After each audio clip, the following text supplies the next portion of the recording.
Well, good afternoon to some, and good evening to others. This is Pastor Shirley live, finally, here in the studios at Praise 107.5. We have joining us today Dr. Grant Harrell from the University of Florida. We also have the Church of God by Faith pastor and First Lady joining us today. And then also we have Gigi Simmons, our commissioner, and we're here for a purpose. We're here to talk about some things. I think you're going to enjoy it. There's a big COVID event coming up. But before this event happens, we talked to Dr. Harrell to see if he would come on and just talk with the people about some of the things that are going on. So without that being said, we're going to go ahead and invite Gigi Simmons to the airways to talk to us first. Good morning, Pastor Shirley. Good morning, your wonderful listeners. It's such and always a great time and opportunity, and just a pleasure to be on your show. I wanted to take this time to talk about some of the things that Dr. Harrell and his team has done leading up to this event that's going to take place at Church of God by Faith. Dr. Harrell and his I staff think in we're the getting a little past. breakup from you, Gigi. I'm sorry. We were Okay. hearing you well before. Can you hear me now, Pastor Shirley?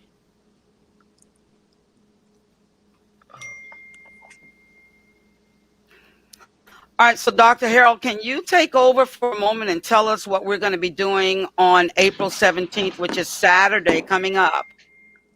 Sure, I'm happy to talk about our event taking place next Saturday. So many of your listeners may already be aware of the various vaccine events that have been going on all around town, some of which at some of our churches, especially churches in East Gainesville. And then, of course, there are big events that have been going on at the football stadium, at the Champions Club, or Touchdown Terrace, as we used to call it.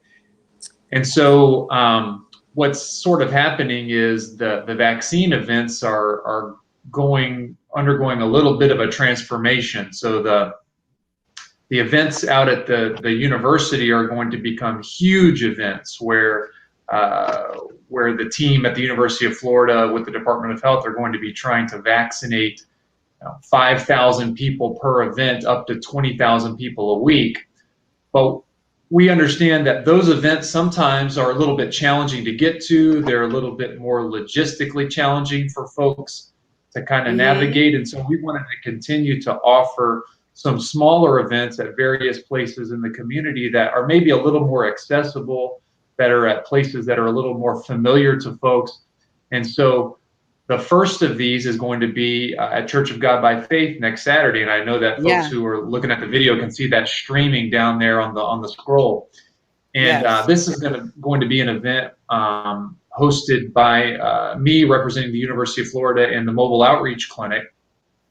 And we're still going to be utilizing a lot of the same infrastructure, the same process as were used at the other events at churches and other community locations.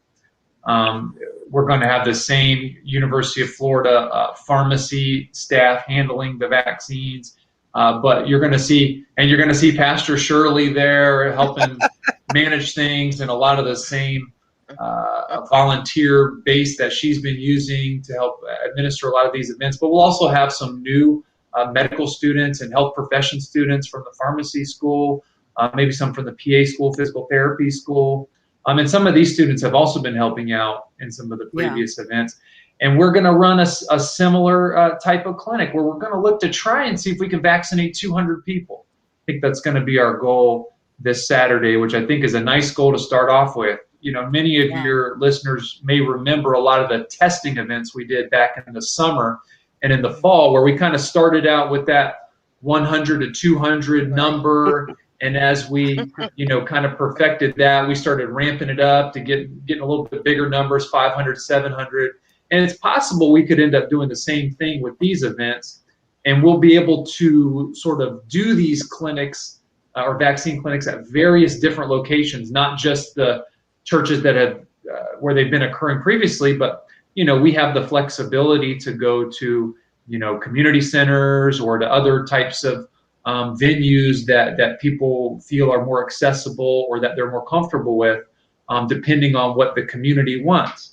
Right. And, like I say, we'll sort of start off initially looking to vaccinate somewhere in that 100, 200 range. We're going to shoot for 200 this weekend.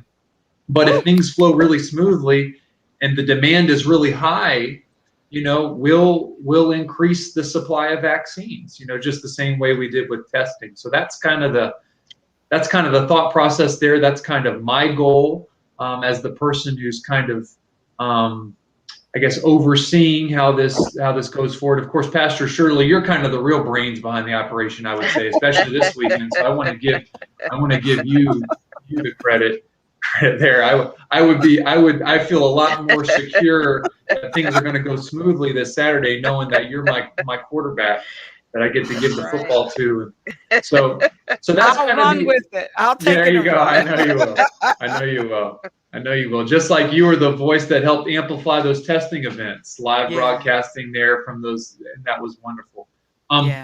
Right now, I think our plan is to really try to focus on pre-registering folks, kind of the way the other events worked, where we want to get as many people on the list and signed up and ready to go so that it runs nice and smoothly on Saturday.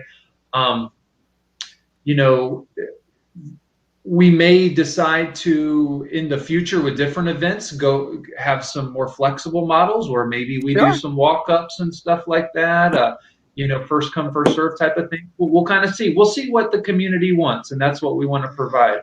If folks say it's challenging for whatever reasons, pre-register, they're having some technical difficulties with that, maybe we just advertise, events where people can drive up. We'll see. That's where we need to hear the voices of people who maybe are listening to this broadcast to let us know what makes the most sense. Because our ultimate goal here is to not, be loyal to a process. Our ultimate goal is to vaccinate people. That's the whole game here.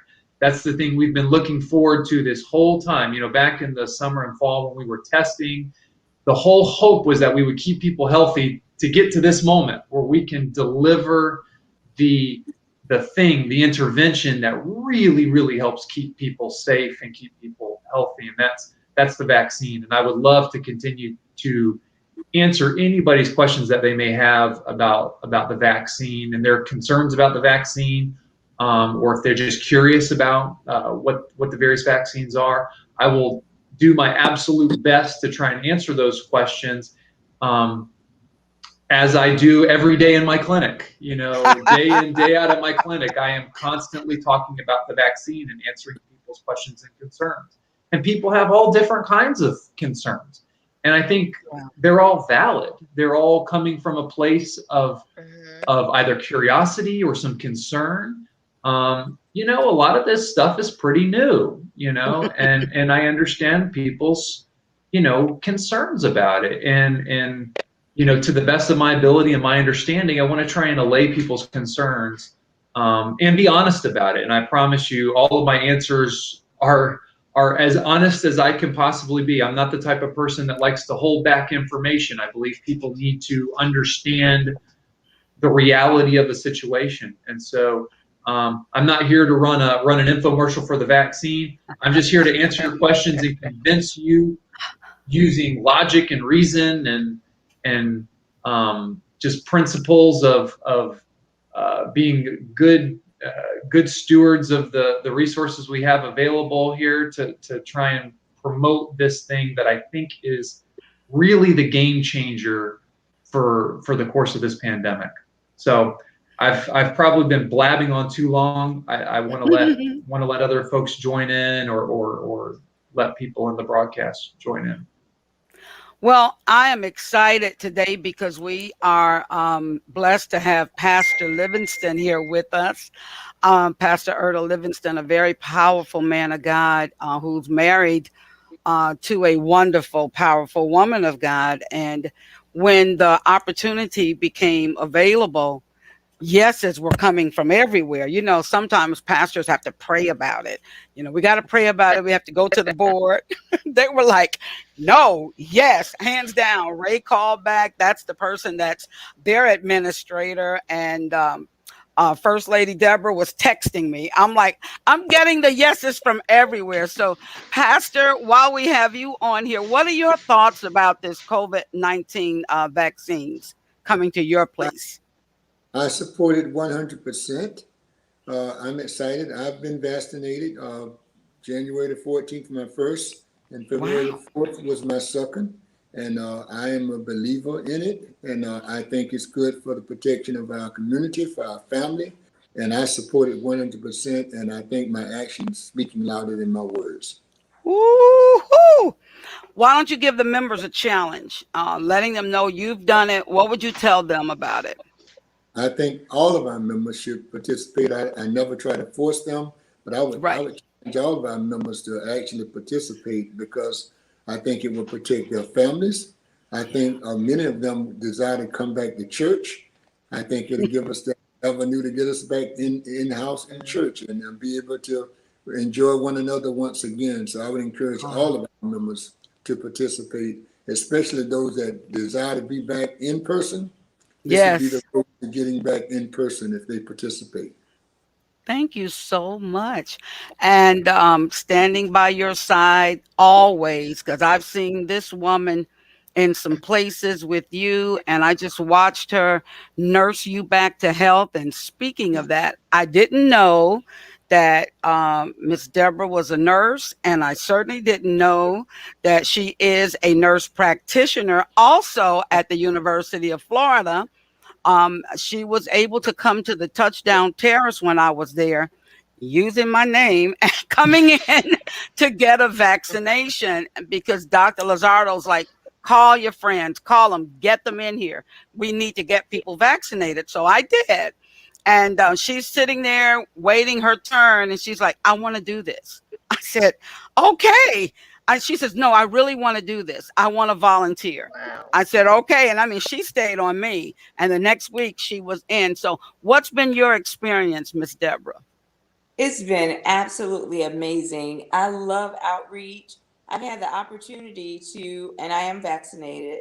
I've had the opportunity quite a bit at Champions, the stadium. And this week on Tuesday, we vaccinated over 5,000.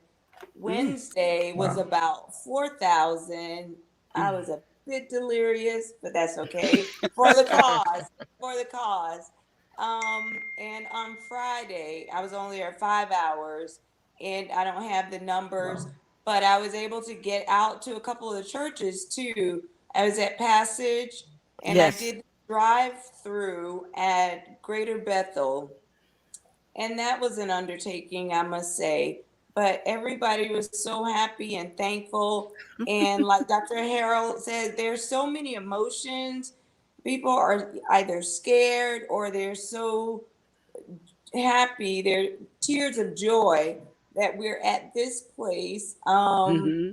It's just been really good, and it's good for me in a few ways for people like me, people of color, to see me in this position, given the vaccine, having been vaccinated, and to explain to them how it's working in the body. No, it is not a chip where we will follow you and be able to detect your every move.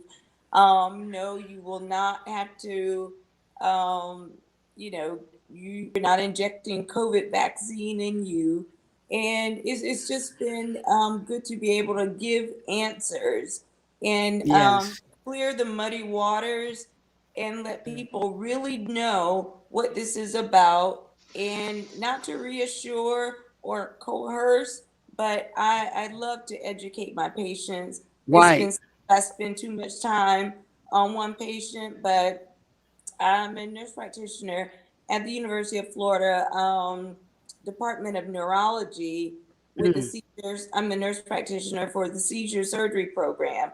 So it is brain surgery. So I do take the time to talk. And I do believe, I know an educated patient makes a compliant patient where they can make the right decisions about their health. They're in the driver's seat. I always tell them they're the boss.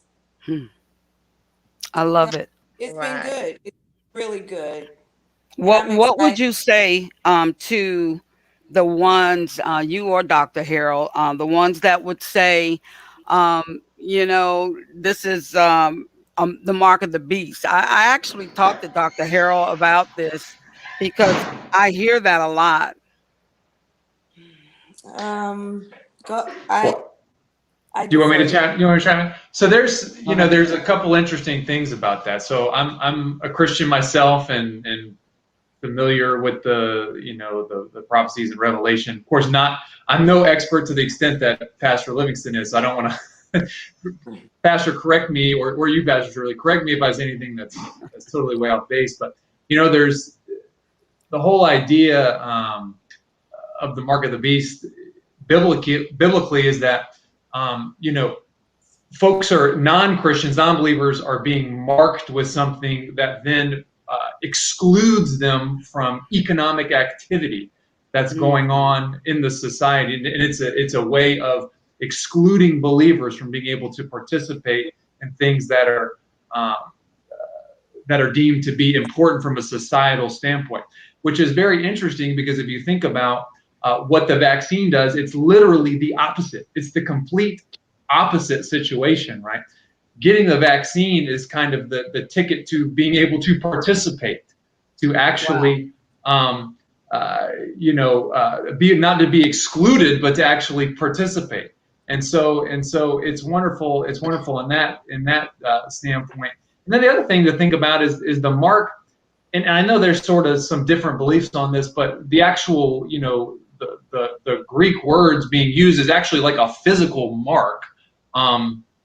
That and I think most kind of theologians believe that is a physical mark. Well, if you look at the vaccine, it's not actually a physical mark. You don't have any physical markings on you. You don't see anything. You're just looking at your skin. There's nothing to see there. So just kind of looking even just at the kind of the basic details there, you kind of see that the situations don't necessarily agree with each other. Just kind of talking about it on a practical basis.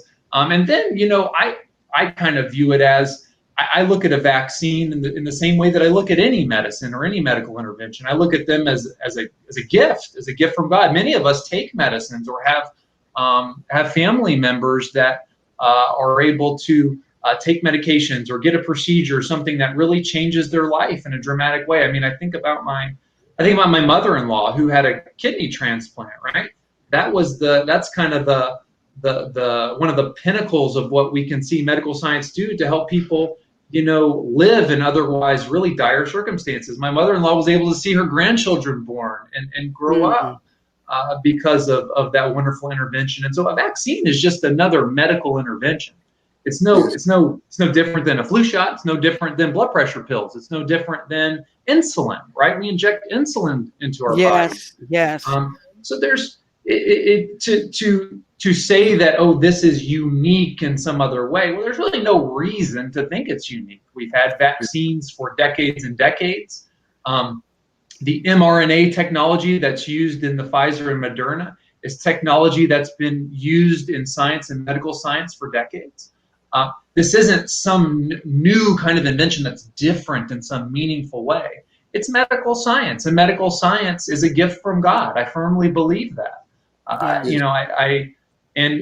think about some of the believers who are in really, really prominent areas of medicine and research. You think of the director of the NIH is an outspoken Christian. I just want people to think of the vaccine not as something unusual or something new and sinister and something to be wary of, but just as a perfectly logical outgrowth of medical science, of the same medical science we've been using for decades and decades and decades. There's a question on the screen from Carolyn Jones, who has also volunteered to be a vaccinator. She says, I've been asked which vaccine will be administered at your church, and do you think there will be a time when it will be administered to the homebound that are not able to get out? I will say, so if we can create a list of the homebound, Okay. we already have a process for administering vaccines to the homebound using the Alachua County Fire Rescue.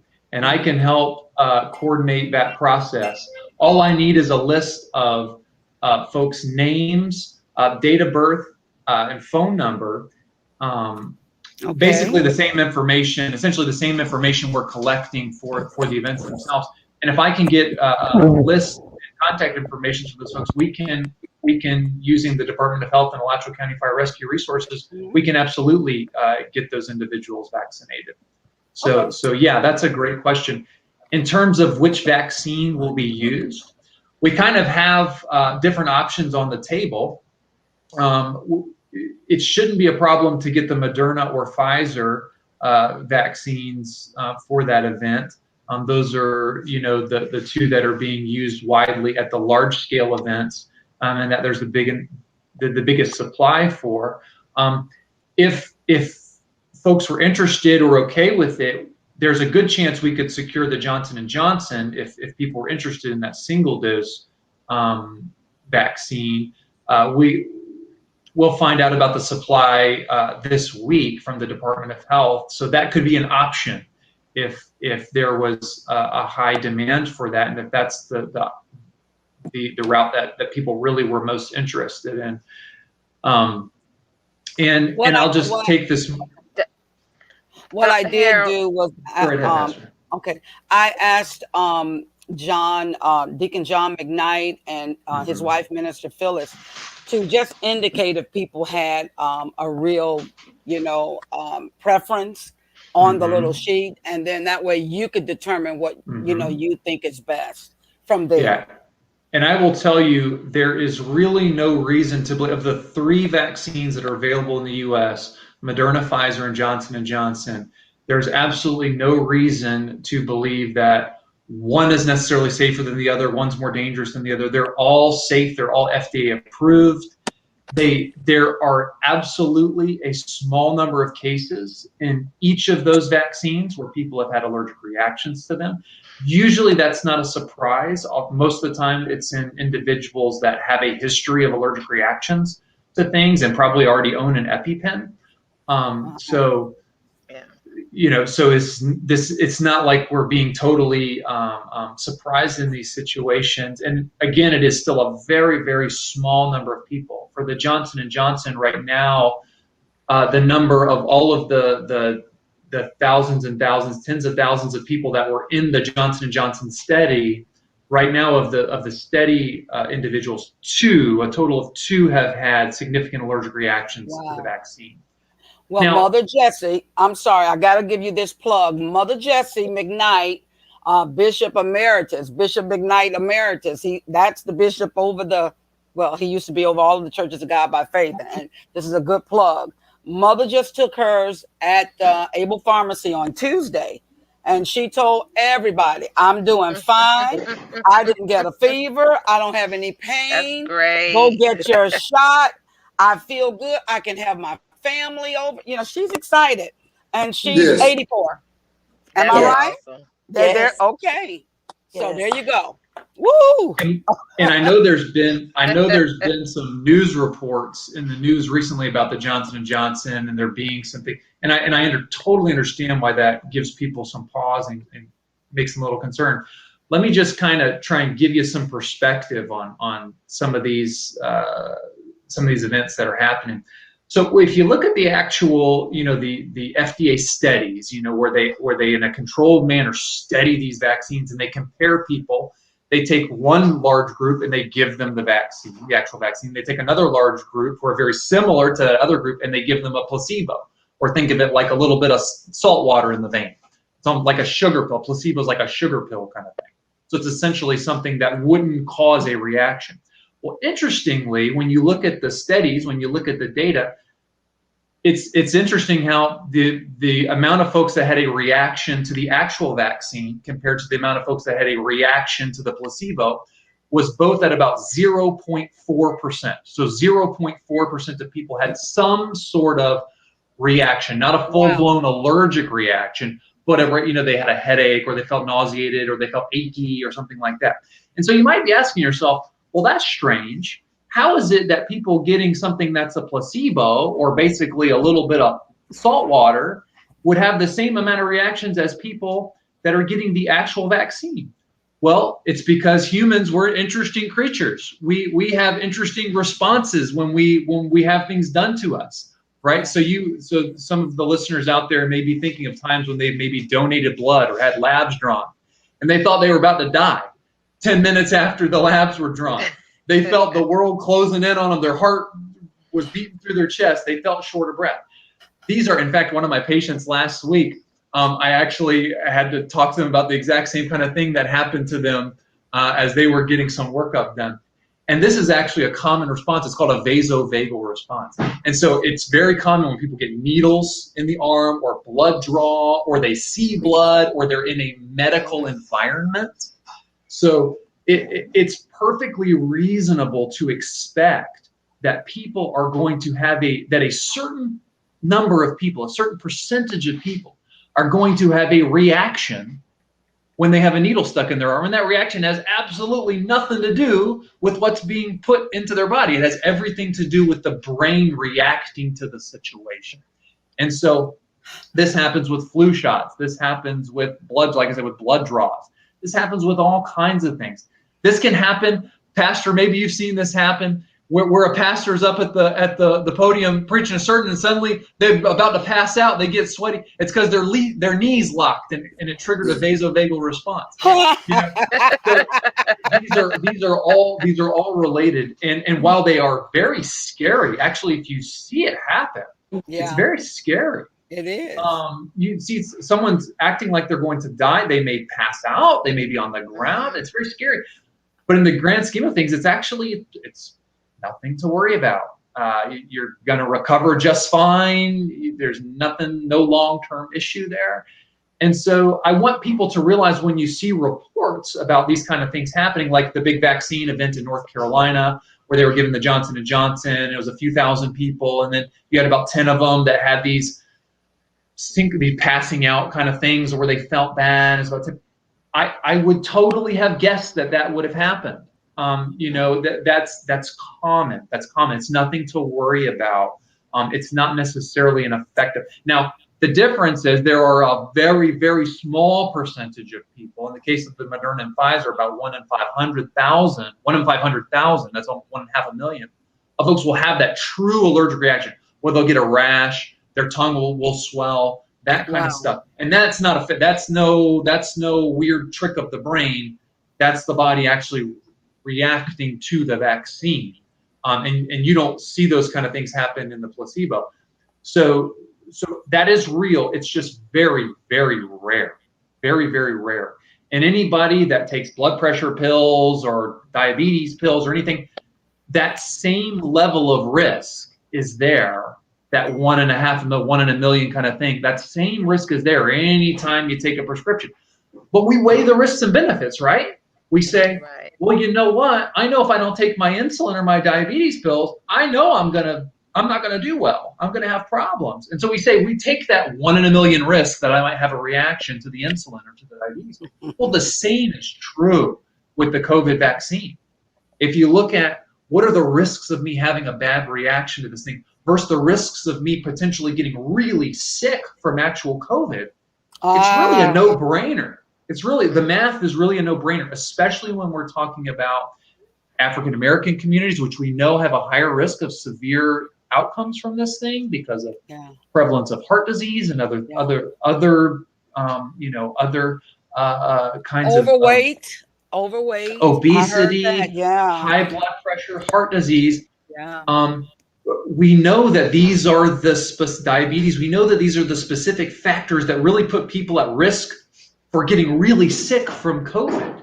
And so if I say, your chance, if you're a 62-year-old African American woman who has diabetes and high blood pressure, the risk of you getting really sick from COVID, this could be 2%, 3%, 5%, 10% kind of thing. Let's say 1 in 10. But if I give you the vaccine, the chance of you getting really sick from the vaccine is 1 in a million. Which are you going to take? You're going to take the 1 in a million chance? You're going to take the 1 in 10? So it's really a no-brainer from that standpoint, just looking at the probabilities, looking at the math. And these are the conversations I have with my patients day in and day out to try and talk to them about how do you weigh the risks of these things. Right. There's no such thing as a risk-free medical intervention. There's no such thing as a risk-free life. Every time we step into the car and go for a drive, every time on Sunday morning we get in the car and we drive to church, there's a risk, right? We say the risk of getting in a car accident. Well, I'd rather go to church. I'm willing to take that risk because I want to go to church, right? And so we're doing that constantly. And so I want people to, this is what I challenge my patients to do, what I challenge my friends and others to do, is think about the risk benefit, okay? Look at everything as a risk benefit. And in this case, I think the benefits of the vaccine so far outweigh the risks. That really, to me, I think it's just a great choice to go for the vaccine. Right. Okay, well, we're going to be coming. Oh, go ahead. Pastor Shirley, I'm sorry to interrupt. Can you speak about the age limit and where we are from the state standpoint of lowering the age group? And can you touch on what are we seeing in our data with younger adults? Right. So what we're starting to see now in terms of who are the people that are now getting infected with the virus, it's not the older adults right now, because guess what? They've been great about getting vaccinated. So they're not getting this thing. Now it's the younger population, it's the young adults, college-age adults, where we're seeing these increases in numbers. This is the population that we're seeing the increase in. And you may ask yourself, okay, well, those are also the group of folks that aren't likely to get that sick from COVID. So who cares, right? So there's a temptation to say that. Well, the reason why it's still really important for those individuals not only to try and stay safe from getting COVID, but then, of course, to get the vaccine, is because we still have some very vulnerable adults out there that maybe haven't been able to get vaccinated yet. And if we keep this thing alive in the community, COVID alive, circulating in the community because of young people getting infected by it, again, it raises that possibility of getting vulnerable individuals infected. And here's another thing to think about, right? The more people we get vaccinated, young, middle-aged, older age, the more likely we are to squash this thing, to get this virus out of our communities so that we can resume the kinds of normal activities that we're all so desperate to resume. And you could imagine a scenario if we really, really knocked this thing out of the park with vaccination, and we got a huge percentage of people vaccinated in this country, we could really eliminate this disease from our, from our borders. This is why polio, this is why we don't see polio in this country, this is why we don't see smallpox, is because we did such an amazing job of vaccinating that we really just eliminated these things. Sure, you'll see small outbreaks in other parts of the world where there hasn't been good vaccination, but in our country, we've knocked those things flat. We can do the same thing with COVID. And the wonderful thing is these vaccines are so effective that you really can crush this thing. The Moderna and Pfizer, these are 95% effective vaccines. Compare that to the seasonal flu vaccine, which is anywhere from 30 to 50% effective. That's one of the reasons why it's hard for us to crush the flu, because the vaccine's just not quite as good. But these vaccines are so outstanding that we can really crush this thing if we just get enough people to get vaccinated. So all the young people out there listening thinking, well, I don't really even care if I get COVID. I'm not likely to get that sick. Well, that may be true, but let's all step forward. Let's all do our part to make ourselves immune to this so that we can crush this virus, get it out of our communities. Let us get back to doing the things that we love to do, spending time together, going to church, worshiping together, singing without a mask on, all of the kind of things that we love to do. And getting vaccinated is the key. It's the key. There's really, by far, there's nothing else that we can do that's going to have the same level of impact that the vaccine's going to have. Don't get me wrong. I still want everybody to be healthy in their day-to-day lives. I want you to eat well. I want you to exercise. I want you to lose weight. I want you to take care of your chronic medical conditions. All of those things help you too. They help your immune system. They help you just live a healthy life. Those things are all wonderful. But if we want to talk about a quick thing, the boom, the knockout punch for this virus, it's the vaccine. No question about it. One last question. This is from Phyllis Mitchell. She says, my daughter is due to deliver any day. She's going to breastfeed. Can she get the shot, and will it affect the baby? Yes, she can get the shot, absolutely, and the effect on the baby would be positive. So we don't know. I guess I can't speak with authority to this. Someone else may know the answer to this. I'm not. I don't think you necessarily. I'm not sure if you get antibody passage through the breast milk. You certainly get it. So a pregnant mother who gets the vaccine, those antibodies are transmitted to the baby. So then the baby is born with immunity to the virus. It's a magical thing. It's a wonderful thing. It's amazing how God created this process that mothers impart protection to their babies while in the womb. And the same thing happens with the antibodies from the vaccine. Now, breast milk, I can't say, I don't, I'd have to look that up in terms of whether you get the protective, you incur those protective effects to a nursing baby, but it's certainly safe. So that's the one thing I want to say for sure.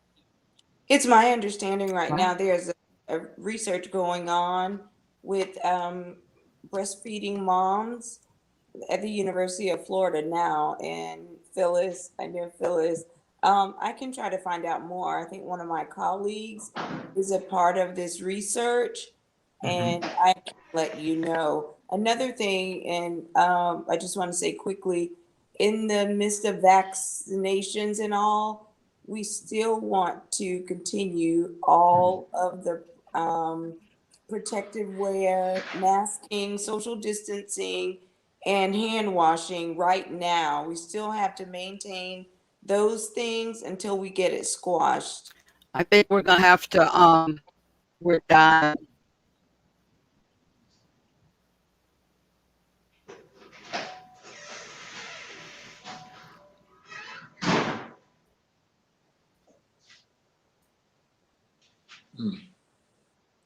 Yeah, Pastor, I think we lost you.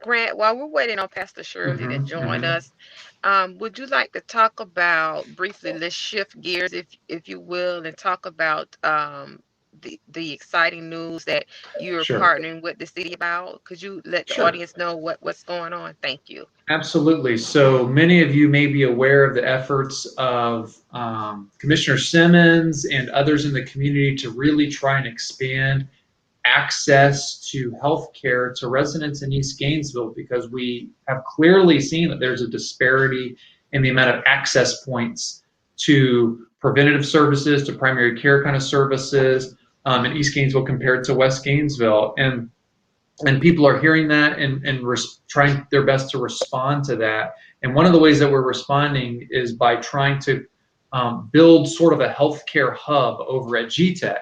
And many of you will know where GTEC is. And one of the first things that we're going to do, and this is just the beginning, this is just kind of the initial steps, is we're going to have a partnership with the University of Florida Mobile Outreach Clinic, which is the clinic, one of the clinics I direct, where we're going to be providing primary care services every Thursday starting at 9 a.m.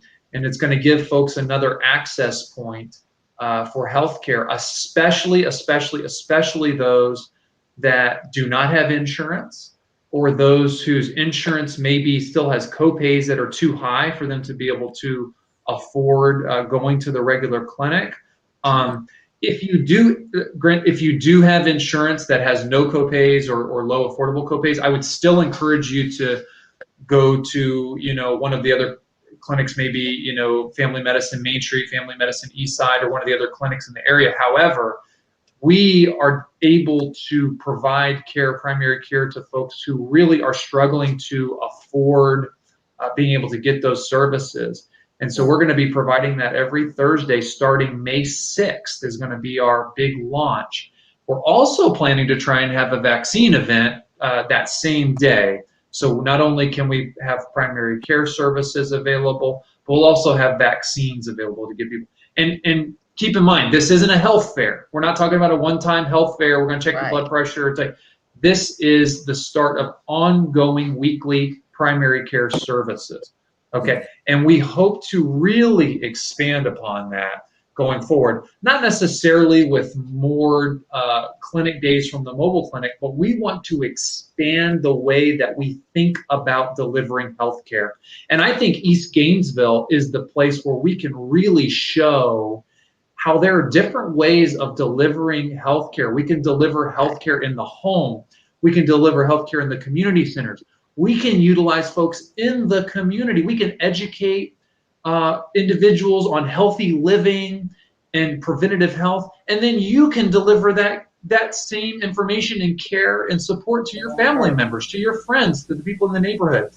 This is really the way that I think the future of high quality, effective healthcare is going to exist in our country, not just in little pockets of communities, but everywhere. And I think we can prove that in East Gainesville. We can show the folks at the University of Florida, the folks at the Department of Health, we can show the people in West Gainesville that the best way to deliver healthcare isn't necessarily just have a brick and mortar clinic where you make an appointment and go there, but it's a way of empowering individuals to understand the key things that drive good health, and taking those lessons and spreading them and passing them on to the people in your church, to the people in your neighborhood, to your family members, the people you live with. And so that's the ultimate vision for how we're going to transform healthcare, not just in East Gainesville, but hopefully in our entire community. But really, GTech is kind of the start of that. And that healthcare, we're going to have that philosophy and figuring out what's the best way that we can meet people's healthcare needs. What's the best way that we can spread the gospel of health and wellness? Not just, we know how to spread the gospel of Jesus Christ, and we're very good at that. But let's also spread the message of good diet. Let's spread the message of exercise, of positive mental health behaviors that we can do, of ways to help promote healthy living. And so that's the idea. And so that's going to be a very exciting partnership going forward. And we're definitely going to be there to provide primary care. We can test you for diabetes. We can treat you. We can write medications. We can do all that kind of stuff.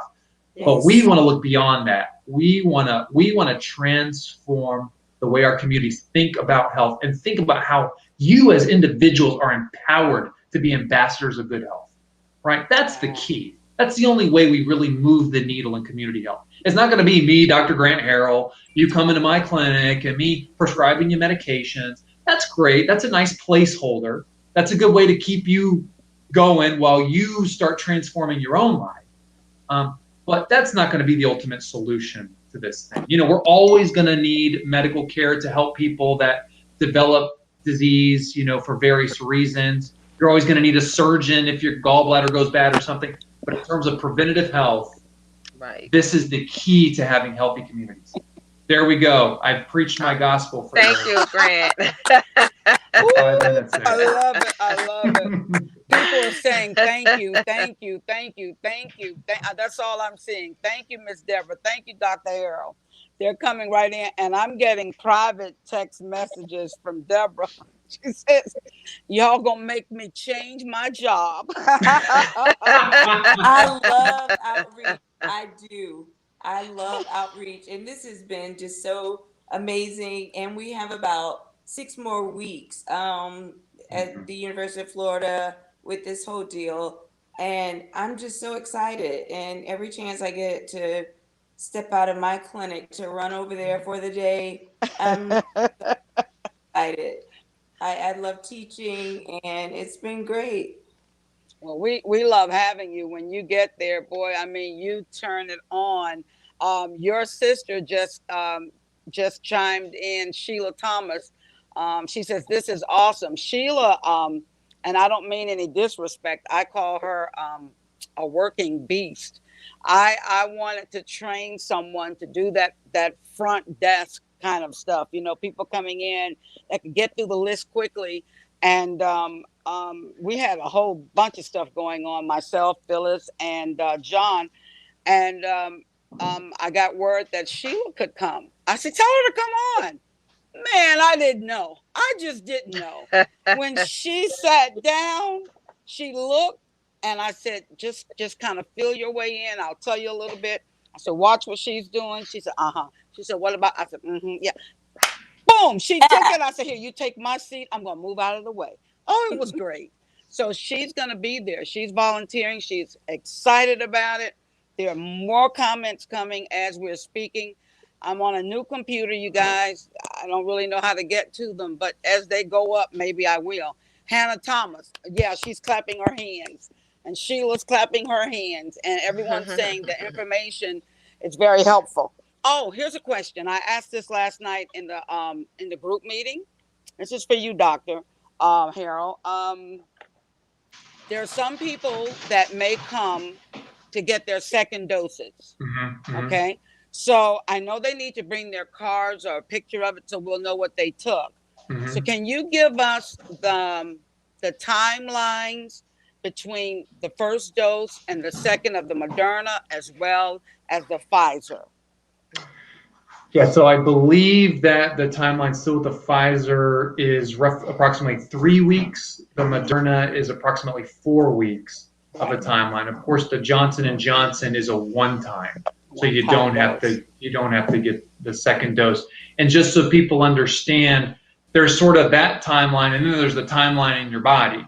The timeline in your body, when you get the first dose of a vaccine, the immune system after about 2 weeks has really had its first initial good response to that vaccine. Okay. So that's why we see with the Moderna, for instance, even after the first dose, 2 weeks after the first dose, you have about 80% protection, even after that first dose. Wow. Then when you get that second dose, that booster dose, 2 weeks after that, you're at 95% of effectiveness, that booster.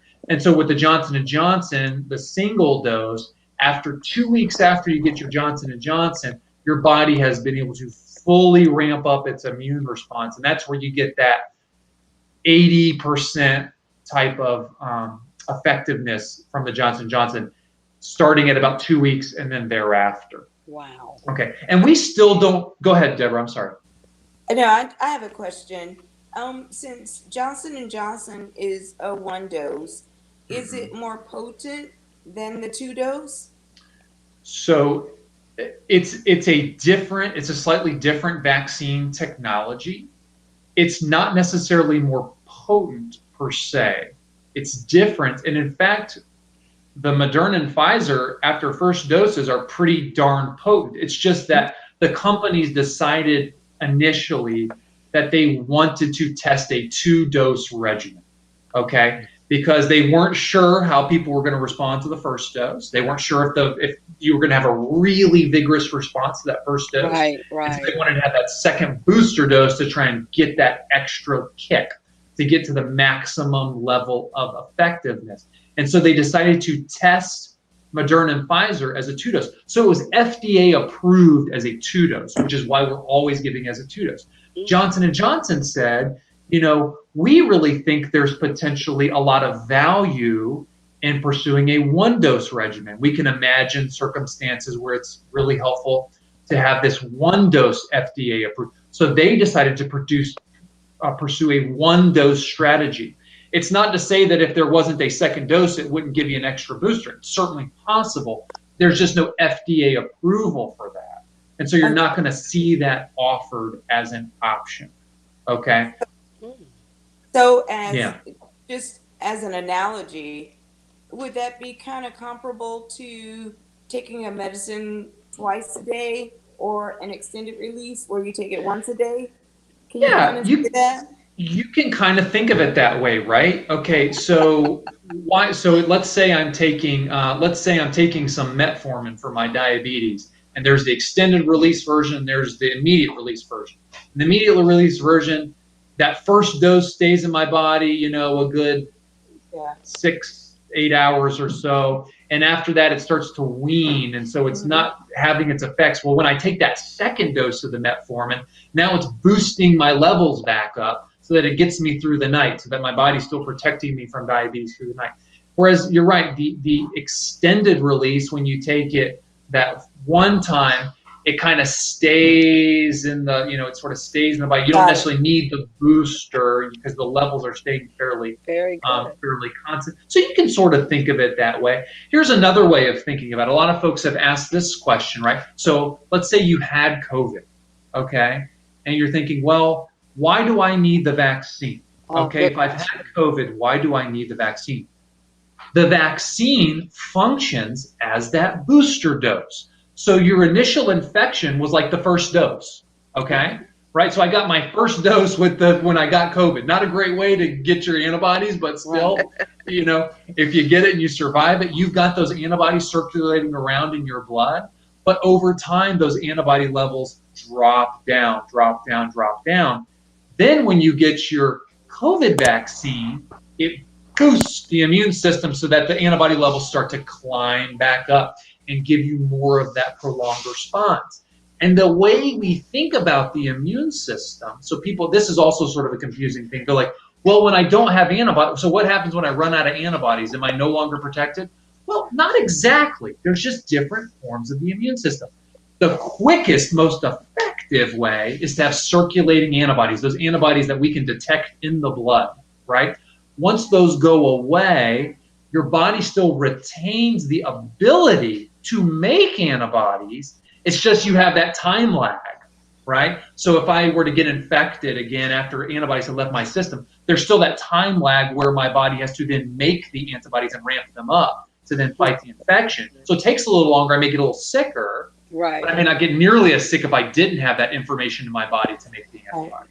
Okay, Right. So think about that, and that's why I tell folks who have had COVID, I say, go ahead and get the single dose. Try and get the Johnson & Johnson. It makes the most sense because you don't really need a 2-dose regimen. You just need that extra 1 dose to ramp you back up, to boost you back up. So folks who maybe got COVID back in the fall or in the winter, maybe in the summer, absolutely 100%. I strongly encourage you to get that vaccine because it'll boost back up your antibody levels such that if you were, God forbid, to get COVID a second time, your body is primed and ready to just eat it up and destroy it. Get it out of your body, and you'll do much, much better. Wow. So do you think they're going to start doing the younger children soon in our county? I think if I were just to make some predictions, I think we're going to see younger teens, age 12 to 16. I think we're going to start seeing that being approved sometime in the summer, at least with Johnson & Johnson, which is, I think, who is moving fastest with the trial in younger teens. And we know that that's an important group to get vaccinated because unlike with young kids for most of the variants, for the original COVID and most of virtually all of the variants, they just don't seem to get infected as often, and they don't transmit it as often. And we do not completely understand that. So I'm not going to pretend to give you some wonderful explanation. I have my own theories, but they're just theories. So the younger kids, I think we can afford a little bit of a delay while we really make absolutely certain that vaccines are safe in them. I expect they will be. There's really no reason to believe they won't be. But we still need to go through the process. We still need to go through the FDA process to make sure. But the younger teens, that's a group that looks a little bit more like adults in terms of their ability to get it and pass it. They don't get that sick from it. They still don't get very sick from it, but they can catch it and pass it, similar to the way college kids, young adults, older adults can do. And so that's, in order to control the spread, it is very important for us to make sure that it's safe and that we give it to kids in that specific age group. Interestingly, the flu is very different. So the flu really circulates in young kids, and young kids spread the flu all around. In fact, we think that's the reason or we think that's the main spreaders of the flu are young kids in schools. But COVID is very different. It's just it's a different virus, and so it behaves differently.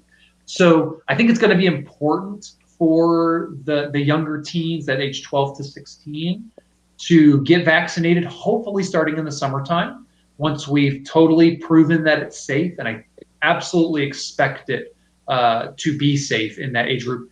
And then probably sometime towards the end of the year, we may have enough steady data to show that it's safe in young kids. So, amen. So are there any other questions? Here's a comment from Phyllis Mitchell. She said she received the Pfizer December 31st and the second dose January 21st with no issues except for a sore arm. Yep. I got my Pfizer. You did too? I got my Pfizer on Christmas Eve and my second dose on January 11th. And I felt a little bit tired and achy for about a day and then bounced right back completely to normal. My whole family has been vaccinated. Well, not my kids, because it's not approved yet for their age group. But my wife just got her second dose and is doing great. She's out and about today. Both my parents have been vaccinated. My sister has been vaccinated. So I put my money where my mouth is. My patients always ask me, they say, well, have you been vaccinated? And I enthusiastically say yes. That's right. Absolutely. So, and I did it early on. I did it early on as soon as it became available because I believed the science. I believe that the FDA has absolutely no reason to put something out that's not safe in the population. Talk about a disaster. Yeah. Imagine if they weren't careful with pushing something like this out. Imagine the damage it would do to people's opinion of medical science going forward. Ooh. So they have every incentive to make sure that this is safe and effective. Every incentive. So people should keep that in mind. I'm looking at something here again. It says there are so many people that have had COVID and I see them struggling with long-term effects. Will they ever go back to normal? Example, long-term coughing that they never had before. I am so glad you brought this up. So there are actually some studies now that are showing that people with long COVID symptoms improve after the vaccine.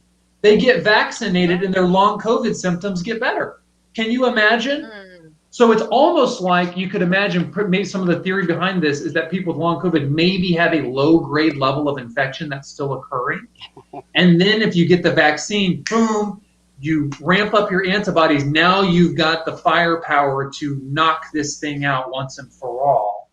And so, yeah, it's amazing. So another wonderful reason to get the vaccine. There's been people with, COVID fog, COVID brain that there are case reports and some small studies that are showing when those individuals get vaccinated, their fog clears and now they're thinking clearly again. There have been people with psychiatric problems that have developed from COVID, not a large amount, but small people that they start having hallucinations, paranoid thoughts because of COVID, which seems crazy, but it's true. We've got enough case reports now.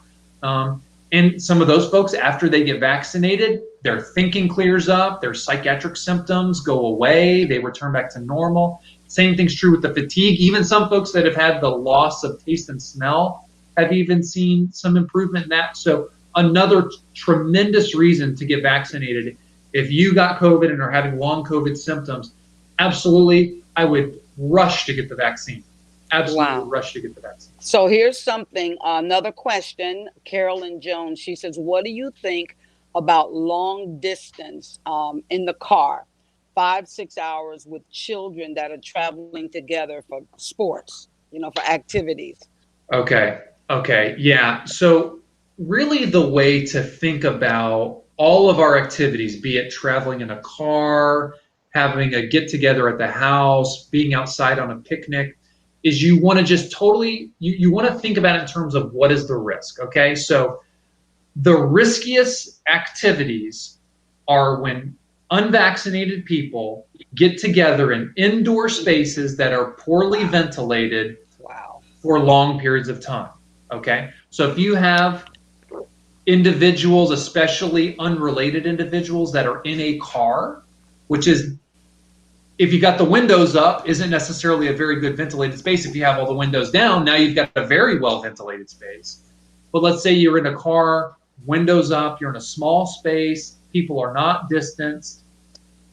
You can lower that risk some if you're wearing masks, okay? But you're not going to completely eliminate that risk, because still some of the air is going to creep around those, some of your breath's going to creep around those masks and float around the car, okay? If everyone is vaccinated in that car, then the risk goes way, way, way, way down. In fact, it's almost 0% likelihood that anybody would get significantly sick from COVID. Even if you got COVID, if you're dealing with vaccinated individuals, what our evidence is showing right now is if you're vaccinated, even if you still manage to somehow get COVID, you don't get that sick. So, and that's ultimately the most important thing. So if you had 2 unvaccinated kids, presumably in a car, let's say they are unrelated to you. If you have to make that trip, I would make sure they are wearing masks, okay? If you, the driver and the passenger, the adults, are unvaccinated, you should also wear a mask. And then roll the windows down, ventilate the space. So if you have to do that, but I would not recommend unrelated, unvaccinated people taking long car trips together. That's a high risk scenario. But again, as you add on these different types of interventions, vaccination, mask wearing, ventilating the space, you lower the risk, lower. That's why I encourage people, even right now, and I've been encouraging them all along, go outside. If you're lonely and you're missing talking to your neighbor, your friends, go outside. Stand 6 feet apart and talk to each other. You know, go play games outside. Go have a picnic outside. Whatever you want to do. It's very safe. You know, outdoor transmission is exceedingly rare. Exceedingly rare. And you can lower the risk even further by putting a mask on. So if you're a person wearing a mask outdoors, visiting with your friends or whatever, it's fine. That's why our church had an outdoor Good Friday service. Wow. You know, we were outdoors. We were, you know, a lot of people were wearing masks. Some people weren't wearing masks. Honestly, I wasn't that concerned either way. The sun was out, the wind was blowing. The risk of transmission is essentially 0. Okay. Wow. But if we were to move everybody inside, pack them all inside in a non-ventilated space, now we've completely changed the risk dynamic there. Right. And so that's the way you got to think about these things. So so indoors, poorly ventilated, close proximity, those are your 3 big risk factors. And you can reduce those risk factors by ventilating the space or making sure you're vaccinated and wearing masks. So that's the way to think about any circumstance. Okay, so we're gonna ask Deborah. Go ahead and ask your question. She has one on the comment board. Yes, I was just wondering, on next Saturday, April 17th, is this for Alachua County residents only or Florida residents? Which? For vaccinations. So our goal is to reach people in our kind of immediate area who need vaccination. But just like I did with testing, I don't intend to turn people away. If I've got vaccines and I've got somebody that I can give it to, I'm going to give it to them. Now, you know, the goal is we're trying to pre-register folks in the area, in the county. Especially, I'd love for folks in the far-reaching parts of the county that maybe the church is closer to, maybe out in Hawthorne or some of that kind of area, some farther. I would really love for those individuals to be able to get in and get vaccinated. My goal is not to create a situation where a person in Jacksonville that's not my goal, is driving down here to take a spot. Like, that's not the purpose here. The purpose is to provide vaccines for people who maybe don't have as reliable of transportation or are unfamiliar with the vaccine sites where they're being offered, or Right. having trouble getting through to the health department, or having trouble getting registered. We're trying to lower the barriers for those Right. individuals in our community. That's really the purpose of these events. But if I've got vaccines available and somebody shows up,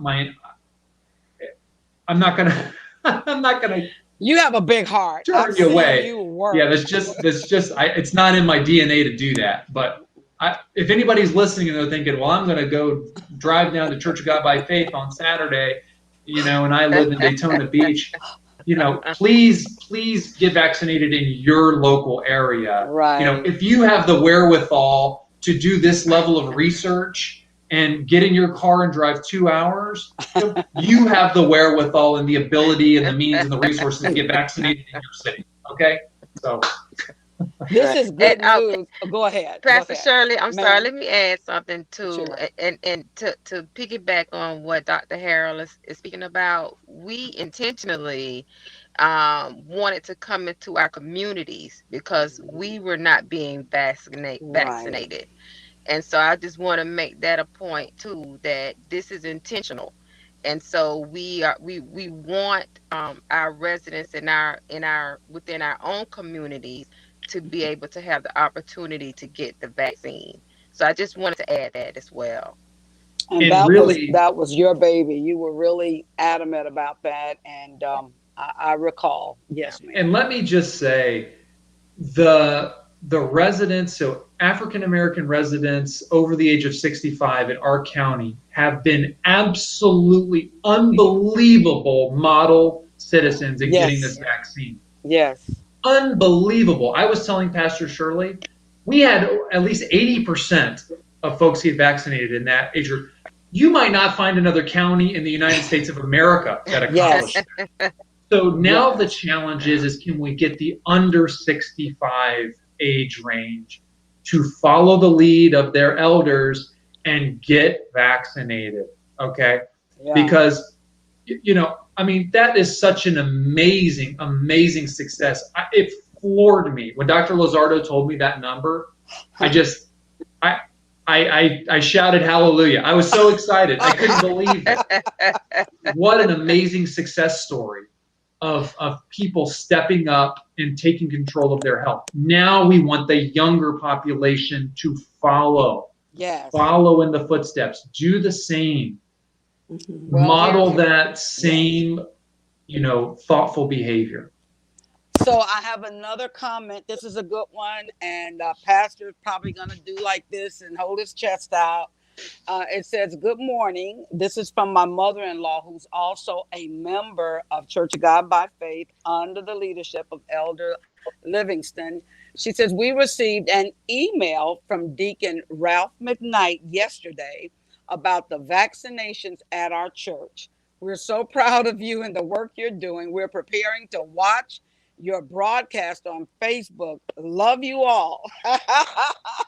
We love you. Love you. Amen. Say hello to her. Hello. What's so neat is Ralph McKnight. I know he's your deacon, but he is opened himself up. He's the deacon, right? Ray McKnight. Ralph. I didn't mean to say Ralph. Ray McKnight opened his email address up to receive all of the reservations or registrations. So they can register. It's scrolling across the screen at rayjmcknight@gmail.com. And we created a phone number that they can call, and they'll get a live person. And that number scrolling across the screen at 352-448-7372. And it's really cool, but that he took the initiative to write all of the members. And then Deacon John and Minister Phyllis McKnight, they send out this kind of global thing. I don't even know what they call it, to all of the leaders and the pastors. And then there are key people in all of the churches that do some things. And because I've talked to most of them, because they call me after they get this big, whatever you call it, It's so amazing. And then I'm going to throw a little news out on our Gigi Simmons, the commissioner. She's also a member of the Church of God by Faith in Stark under the bishop. And the bishop called me looking for her. He said, wait a minute. Do I have to call Pastor Shirley to find my member? And so it was really funny. But the good news is everybody is excited. Bishop's had his, First Lady's had hers. Both of the pastors, the pastor and First Lady at Church of God by Faith at 15th Street. I used to call it number 1. I don't know what they call it now. Number 1? No. Thank you. They've had theirs. I've had mine. We've all been vaccinated. Gigi Simmons made sure that we all got tested and vaccinated. Oh my goodness. I tell you, so I left the hospital, Dr. Harrell, if you recall. Yeah. I was an inpatient. I do remember that. I left, and you're like, you're an inpatient. I'm like, yeah, but I had to get out here. I think there was 600 that day. I can't recall all of it. But the good news is the doctors that were in surgery that morning, I asked them to give me a furlough. Can I get a furlough? Can I leave and come back? And I told them that you were going to be there. And they said, well, you're going to be in great hands. They said, are you talking about Grant Harrell? I said, yes. I said, he's doing the remote. I have to be there. He's back doing the swabbing of all these people. I said, the radio station is there. They're fine. But I have to go. He said, well, we're going to listen. I said, so I can go? They said, go ahead. If he's going to be there, they listened in surgery. Can I just say something? Yeah. What you have, and I have no idea who the surgeons were that had such confidence. It's very flattering, but it may have been a little misguided.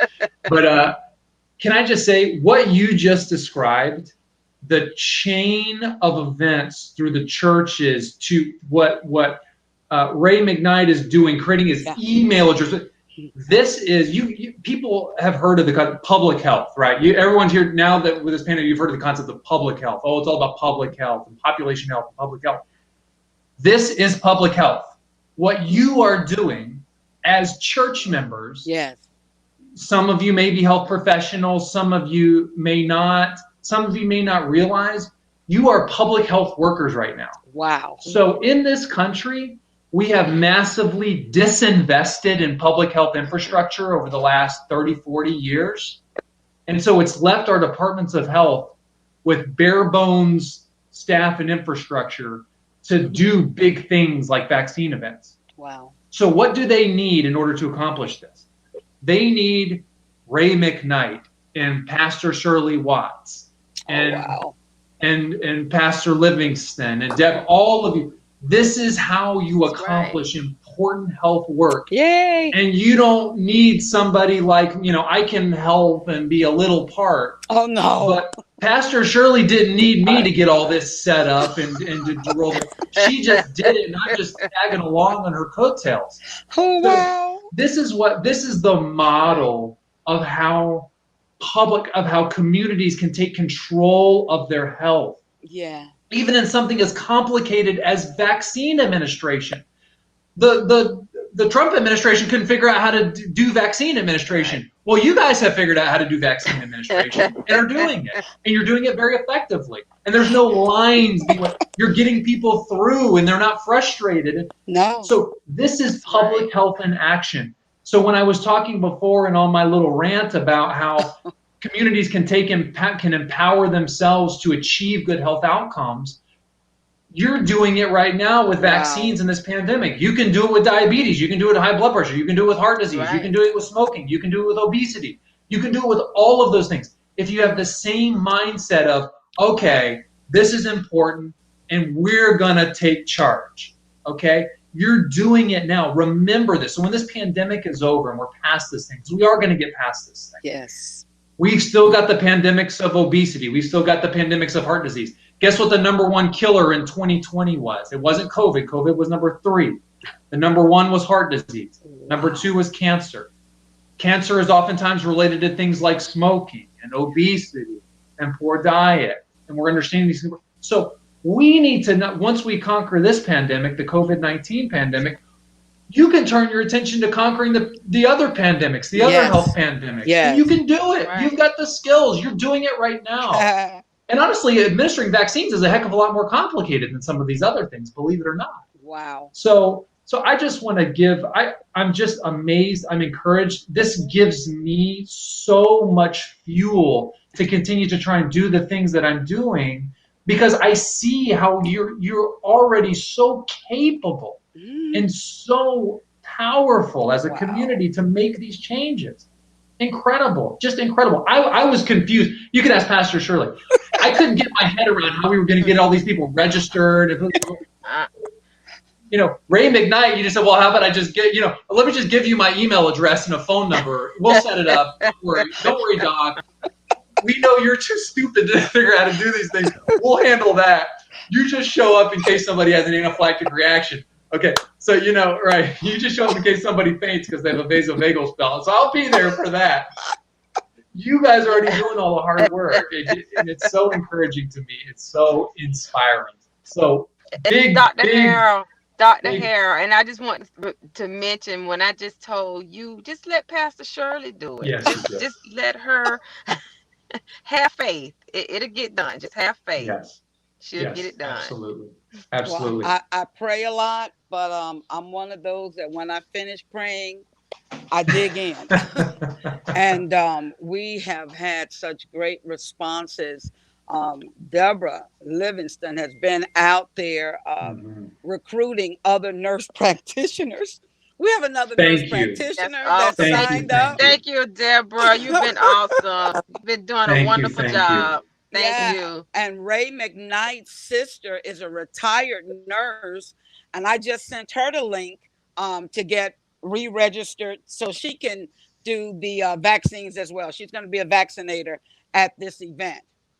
So we have 3 volunteer vaccinators for the April 17th event at Church of God by Faith. Is that amazing? Yes. Wonderful. Amazing. And Deborah has this thing. I mean, she kind of pushes me. She's like, call this person, contact that person, go there. Yes. I'm like, I got you. I'm on it. So this is really cool. I'm loving this. And she says, when you have time, oh, wow, taking care. Oh, yeah. She's saying, oh, yeah, let me announce this. She says, when you have time, look at her Facebook page, Ask D Live, DLIV, taking care of your temple, great health information. And we can talk about that more at another time on Facebook.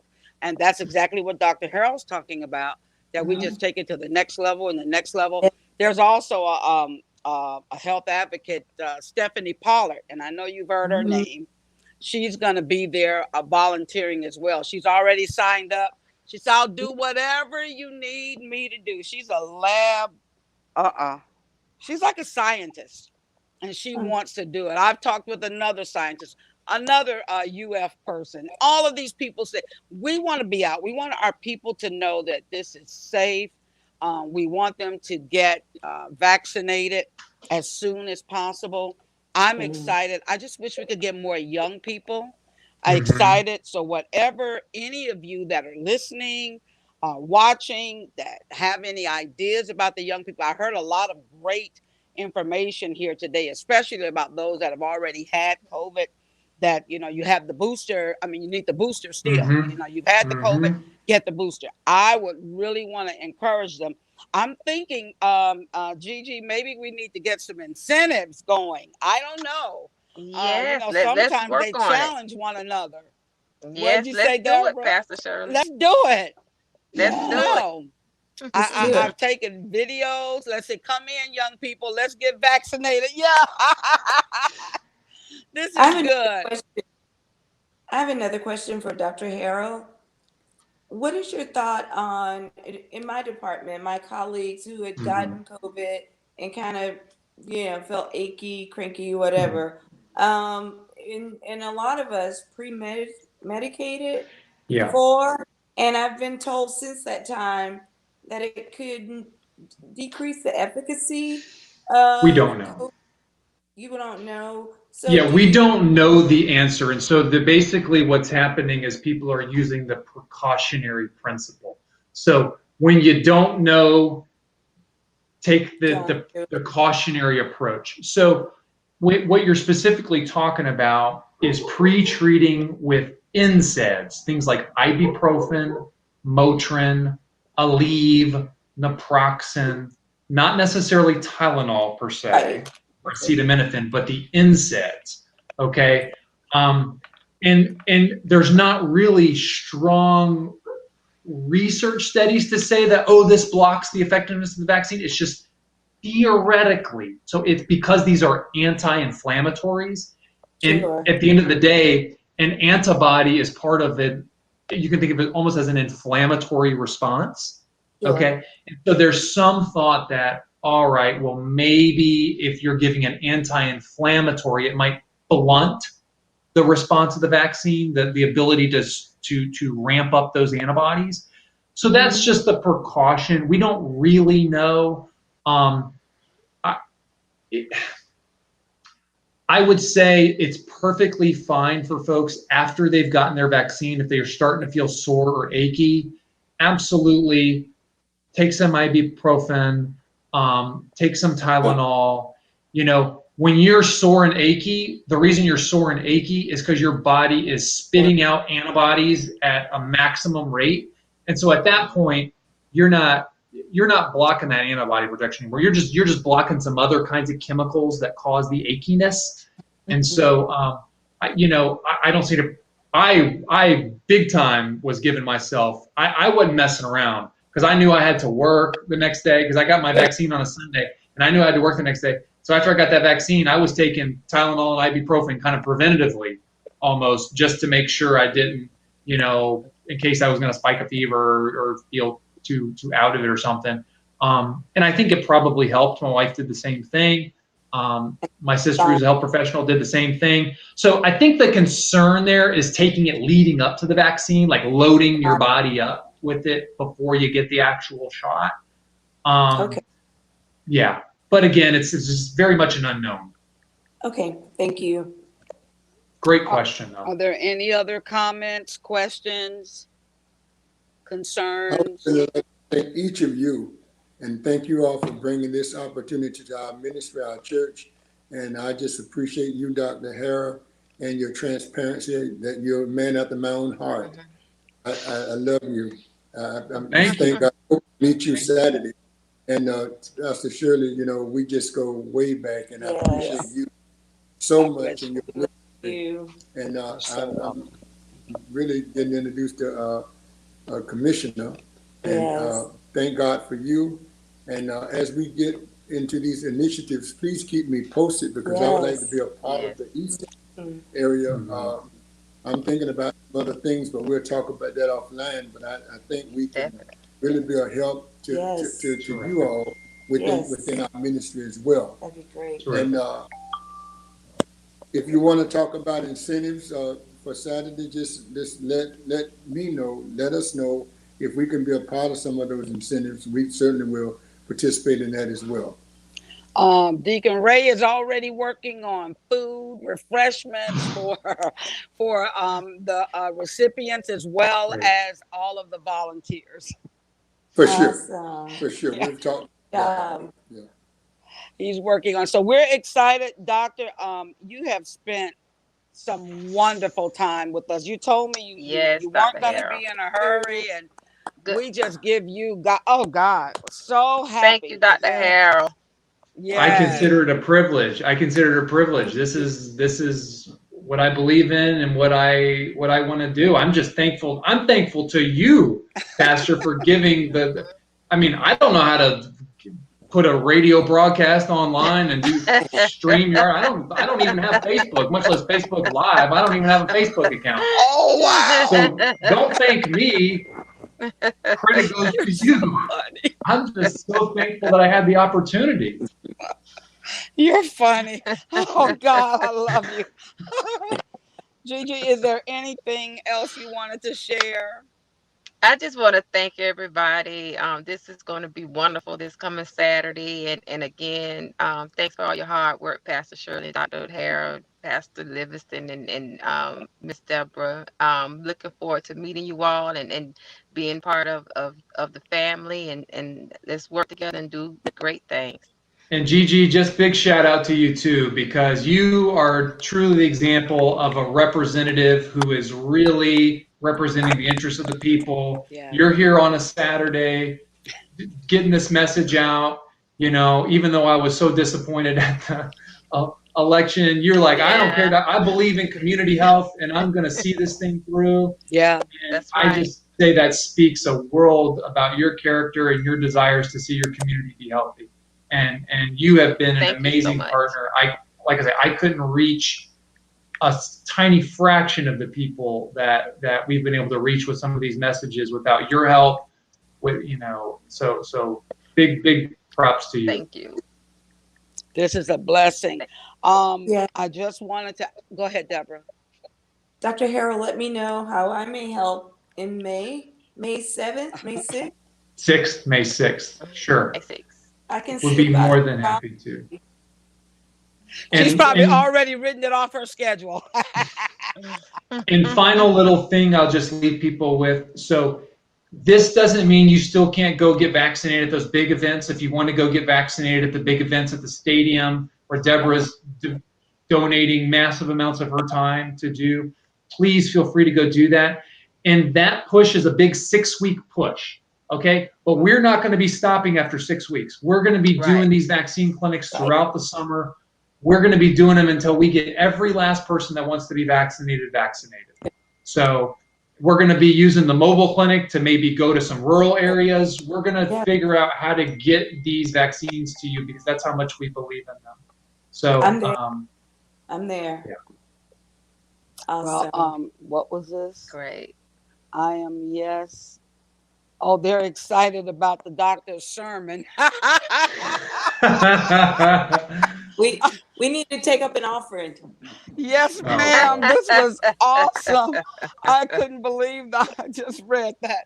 So the other thing I wanted to say is that we want to encourage everyone to please go ahead and register. Folk are excited about this outreach and that you have been here. And it feels like family. It's so warm. It's not stuffy. And it's so great to be able to talk to a doctor and a nurse practitioner in a warm environment. This is warm. This is very warm. And I feel open, and the people are open to ask anything. And I'm loving that. And then you get my mother-in-law saying, she's getting emails, and I'm just loving it. So Mother Jessie's happy. I think I got a text just a few moments ago. Mother Jessie still has had 0 symptoms from her COVID vaccination. And that was the Johnson. And everybody's worried about the Johnson. She said, I have had nothing. She said they tried to give her Tylenol. She's like, I don't need it. I don't have anything going on. I feel good. I'm not sore. I'm fine. I'm strong. And don't be scared. Don't be scared if you get sore or you feel a little crummy for a day or two. That is your body saying, I'm working. Yes. I am working. My immune system is ready to rock and roll, and I'm working. Yes, and you can survive a couple days of achy joints and fatigue. You can do it. I'm telling you, you can do it. You can do it. It's a lot better than keeping COVID floating around in our community. Where it can lurk and affect people in very profound ways. So don't be scared of the side effects. Yeah, they may be annoying, and I'm not gonna hide that. It may be very annoying. You may feel crummy for a day or two. It is absolutely possible, but it's nothing compared to the protection you're giving to yourself, your family, your community. And the opposite side of that, we've just known too many people personally. Not made it, and my best friend, mom and dad, my goodness, had too many gravesides over this last year. So that's reason enough. That's reason enough, the heartache from that.